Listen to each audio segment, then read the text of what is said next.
Magandang umaga mga kabay. So meron pa akong estimate dito, 39688.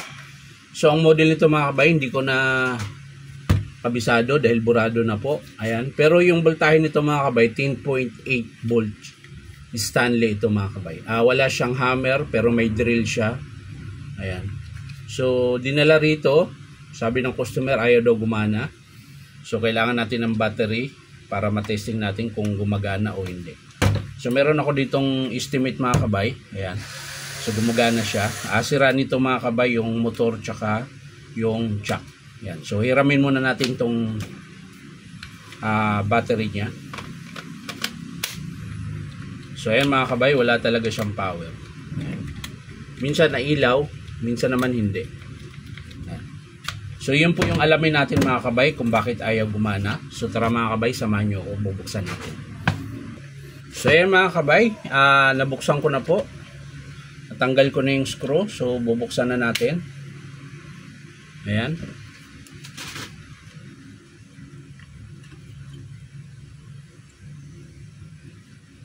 So unahin natin ng silip yung kanyang motor.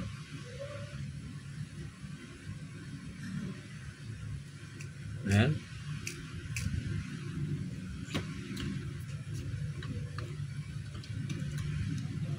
Titingnan natin kung meron pa siyang carbon brush. So, hindi natin makita mga kabay. Hindi ko siya makita. Walang flashlight. Ayun, kita ka na.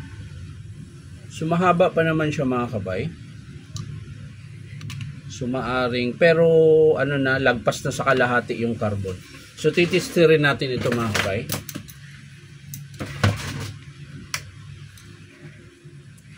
Kapag gumana ito mga kabay, ibig sabihin, ayun, sira po yung switch niya. Ayan. Papansin nyo mga kabay, ayan, tinister ko yung motor niya. So meron siya oh. Ayan. So hindi sira ang kanyang motor. Pero papalitan ko pa rin siya dahil yung carbon niya mga kabay, ganun na lang. Ka-ikli. Ayan. So dito sa transmission mga kabay, wala namang problema. Sa chuck niya okay naman. Ayan. So ang pinakasira lang niya talaga mga kabay ay yung ito, switch. Ayan.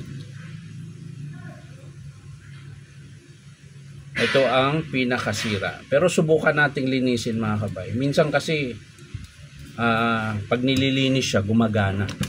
So tingnan natin ito mga kabay. Sprayan lang natin ng langis. Minsan ganito lang ginagawa ko eh.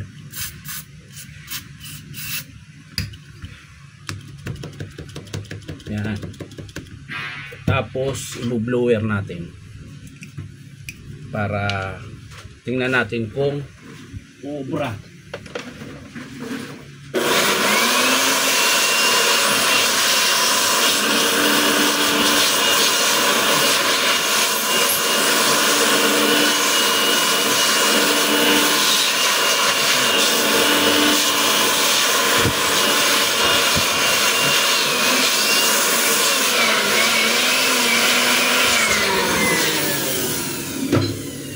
So yan, testing natin kung gagana siya.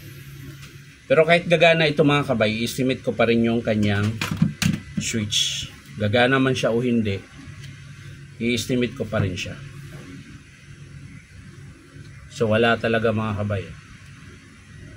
Yan.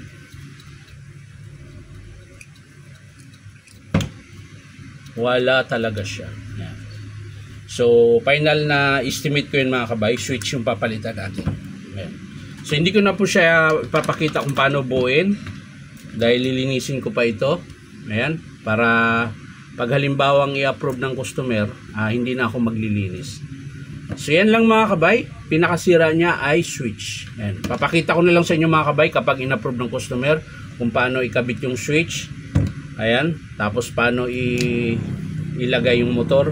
So yan lang mga kabay, maraming salamat sa panunod at palike and share. Bye bye.